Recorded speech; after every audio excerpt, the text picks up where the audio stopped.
ሰላም ያርጂና ሴመንት ተመልካቾቻችን እንደምን ቆያችሁ እንደምን ሳላችሁ በያላችሁ በሰላማችሁ ስፍት ሲበል እንሆ የዕለቱን ፕሮግራም የማቀርብላችሁ እኔ ተመስገን አስናቀነኝ ከወትሪው ሰላማችሁ ብዝት ሲበል ይያለን በዛሬው እንግዲህ የ2024-25 የላሊጋ መጨረሻ ባርሴሎና በዚሁ በኮርናላ ኤል ፕረስ ስቴዲየም የከተማው ተቀናቃኝን ስፓኞልን የሚገጥምበትና በዚህ ጨዋታ ላይ አሸናፊነቱ የሚያረጋግጥ ከሆነ የ2024-25 የስፔን ላሊጋ አሸናፊነትን የሚያረጋግጥበት ምሽት ነው።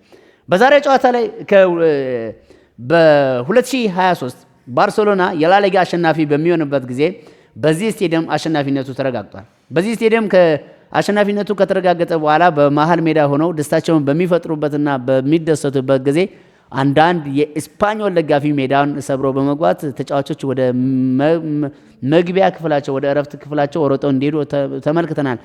የዛሬውን ጨዋታ የአንሱ ፌሊክስ ባርሴሎና ይህንን ጨዋታ የሚያሸንፍ ከሆነ የ2024-25 የስፔን ላሊጋ አሸናፊነቱ ከወዲሁ የሚያረጋግጥ ይሆናል። በሌላኛው ደግሞ ለወርቅ ጫማ የሚደረግ ፉክክር በአውሮፓ ሊግ ላይ ከወዲሁ ፉክክርን ይዟል። በመሪነት ቪክተር ጌክሬሽ የፍሌቪት አጥቂ ስዊድናዊ አጥቂ በስፖርቲንግ ሊዝበን 38 ጎሎችን በማስቆጠር የአውሮፓ የወርቅ ጫማ ለማሸነፍ ከወዲሁ ትልቅ ግምትን ተሰጥቷል። ከዛ ባለፈ ግብፃዊ መሐመድ ሳላ በእንግሊዝ ፕሪሚየር ሊግ ጥሩ ዓመታትን ያሳለፈ ይህ መሐመድ ሳላ 28 ጎሎችን በማስቆጠር ይከተላል። ክሊያን ምባፔ በስፔን ላሊጋ በሪያል ማድሪድ ክለቡ ስኬታማ ሲዝንን ባያሳልፍ ነገር ግን እሱ ስኬታማ ሲዝንን እያሳለፈ የሚገኘው ክሊያን ምባፔ 27 ጎሎች እንዲሁም ሃሪኬን ከጀርመን ቡንደስሊጋ እንግሊዛዊ ኢንተርናሽናል ተጫዋች ሃሪኬን በሙኒክ ቤት 25 ጎሎችን በዚህ ዓመት በማስቆጠር እንዲሁም ሮበርት ሌዋንዶውስኪ እና ማቴዎ ሬትዚጌር 25 እና 24 ጎሎችን በማስቆጠር ይከተላሉ። ስለዚህ ካሁኑ የአውሮፓ የወርቅ ጫማ አሸናፊነትን ለመውሰድና አሸናፊ ለመሆን ከወዲሁ ፉክክሩ ቀጥሏል። ጥቂት ሳምንታቶች ብቻ ነው የሚቀረው። እንግዲህ እንደሚታወቀው ቪክተር ጊዮኬሬሽ አንድ የመጨረሻ ጨዋታ ይቀራል። በፖርቱጋል ፕሪሚየርሺፕ ቤኔፊካ እና ስፖርቲንግ ሊዝበን በባለፈው ሳምንት ተጫውተው አንዳቻ ተለያይተዋል። ሁለቱም ነጥባቸው እኩል በመሆን በጎል ብልጫ ነው የሚቀረውና ቀጣይ ጨዋታ በከፍተኛ ጎል ብልጫ የሚያሸንፍ ክለብ የ2024-25 የፖርቱጋል ፕሪሚየርሺፕ አሸናፊነትን የሚያረጋግጥ ይሆናል። ሌላኛው ዜናችንን ስንመለከት ደግሞ በባርሴሎና ውስጥ በዚህ ዓመት የሚገርም ግስጋሴን እያስመለከተን የሚገኘው እንዲሁም የተለያዩ ዋንጫዎችን ወደ ባርሴሎና ዋንጫ ማዕዘን ወደ ዋንጫ ድርዳሪ ውስጥ እያመጣላቸው የሚገኘው ሃንሱ ፌሊክስ በባርሴሎና ጋር እስከ 2027 ድረስ ውሉን ለማራዘም ከስምምነት ደርሷል። ሁሉም ነገር ተጠናቋል። በቅርብ በባርሴሎናና በክለቡ አማካኝነት ይፋ የሚሆን ይሆናል። ሌላኛው ደግሞ ከ8 ቀን በኋላ በማንቸስተር ዩናይትድ እና በቶተንሃም ሆትስፐር መካከል የሚደረገው ታላቁ የአውሮፓ ሊግ የፍጻሜ ጨዋታ በመሃል ዳኝነት የሚመሩት ዳኛ ከወዲሁ ተረጋግጧል። እንግዲህ በእንግሊዝ ፕሪሚየር ሊግ ሁለቱ ክለቦች ጥሩ ግስጋሴን እያስመለከቱ አልነበረም። ሁለቱም 16ኛ እና 17ኛነት ነው ላይ የተቀመጡት በሊጉ እንዲሁ ቶተንሃም 17 ጊዜ ሲሸነፍ ቶተንሃም ሆትስፐር 20 ጊዜ ሲሸነፍ ማንቸስተር ዩናይትድ 17 ጊዜ በመሸነፍ ሁለቱም በሲዝኑ አስከፊ the worst year-ን እያሳለፉ ይገኛል። ከዚህ ማኳያ እንግዲህ ይህንን የ2024-25 የአውሮፓ ሊግ የፍጻሜ ጨዋታ እርስ በርስ በስታዲዮ ዲ ማሜስ ስቴዲየም በአትሌቲኮ ቢልባኦ ስቴዲየም ከ8 ቀን በኋላ ያከናውናሉ። ይህንን ዳኛ የሚመሩት ፌሊክስ ዚዋይሪ የሚባል ዳኛ ይህንን ጨዋታ ለመምራት ከወዲሁ ምርጫ ተመርጧል። በሌላኛው ዜናችን ስንመለከት ደግሞ በአውሮፓ ቻምፒዮንስ ሊግ ባርሴሎናን የጻለው ኢንተር ሚላን አርሰናልን የጻለው ፒኤስጂ ከ18 ቀናት በኋላ የሚደረጋቸው ይህ የአውሮፓ ቻምፒዮንስ ሊግ የፍጻሜ ጨዋታ በሙኒክ አሊያንዝ አሬና ስቴዲየም እንደመሆኑ ይታወቃል።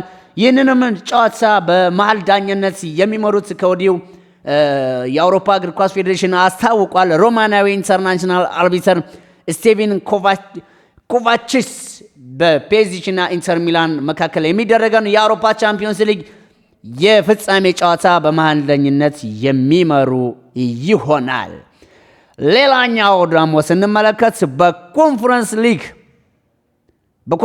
ሊግ ጨዋታ ቼልሲና ሪያል ቤቲስን እንግዲህ ቼልሲ በሲዝኑ ጥሩ እንቅስቃሴን በማስመልከት እንዲሁም ደግሞ ሪያል ቤቲስ ከአንቶኒ ዝውውር በኋላ እንደ አንቶኒ ኢስኮ መሳሰል ተጫዋቾችን ይዞ ፊዮረንቲናን ያኔ በመጣል ለኮንፈረንስ ሊግ ለፍጻሜ መድረሳቸው ይታወቃል።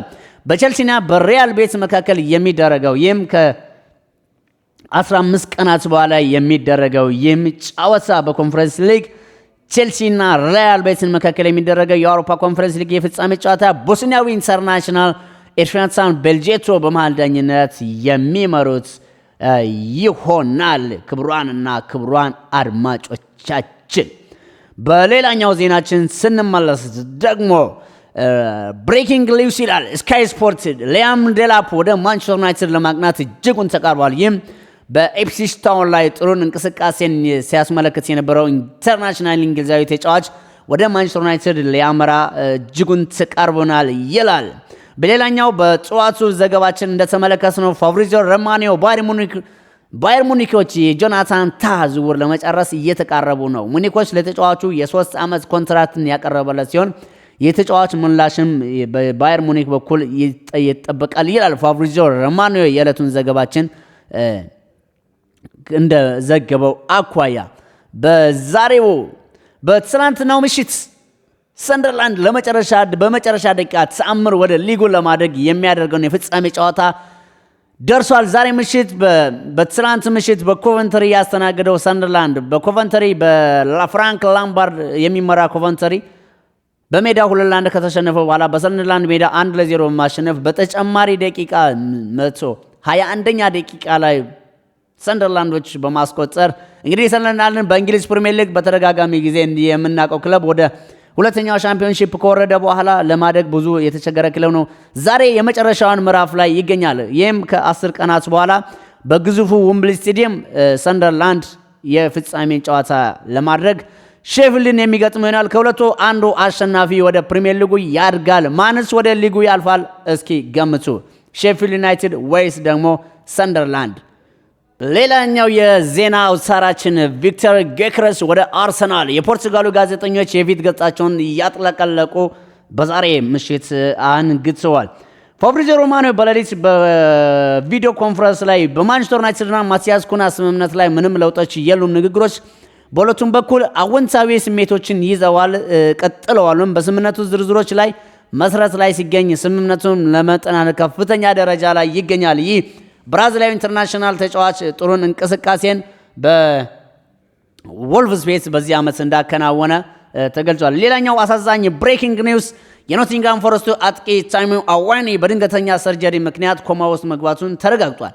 አስፈላጊውን እንክብካቤም ሁሉ እየተደረገለት እንደሆነ ሜሊ ስፖርት ዘግቧል። የዛሬውን ፕሮግራማችን ያቀረብኩላችሁ እኔ ተመስገን አስናቀነኝ። ቻናሉን ሰብስክራይብ በማድረግ ትኩስና ፈጣን ስፖርታዊ መረጃዎችን ስጡን። ሐሳብ አስተያየታችሁ ካላችሁ በኮሜንት ሴክሽን አሳውቁን። በያላችሁ በሰላማችሁ በዘት ሲበል